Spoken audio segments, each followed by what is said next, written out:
Cancer જેવી બીમારી માટે પાટણ જિલ્લો, બનાસકાંઠા જિલ્લો અને ઠીક કચ્છની બોર્ડર સુધી, રાજસ્થાનની બોર્ડર સુધી એવી કોઈ સુવિધા નથી કે કેન્સરનું નિદાન થાય કે એનો ઈલાજ થાય.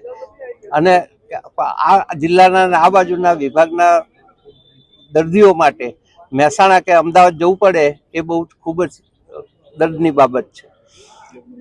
આના માટે પાટણ જનતા હોસ્પિટલની અંદર મુંબઈ વસતા આપણા પાટણવાસીઓએ આપણને ખૂબ જ દાન આપ્યું અને પ્રેરણા પણ આપી કે આ કેન્સર માટેનું આપણે વિભાગ અહીંયા શરૂ કરી દઈએ. તો એના માટે વિરેન્દ્રભાઈ પોપટલાલ શાહની પ્રેરણાથી અમે લોકોએ આ કેન્સરનો વિભાગ શરૂ કરવાનું નક્કી કર્યું. એ માટે અમે લગભગ 2 મહિના પહેલા કેન્સરના શેક આપવા માટેનું મશીન લગભગ 22 કરોડનું આવે છે એ, અને પીટ સ્કેન જે કેન્સરનું નિદાન થાય એ 8.5 કરોડનું 2 મહિના પહેલા એના ઓર્ડર પણ આપણે આપી દીધા છે.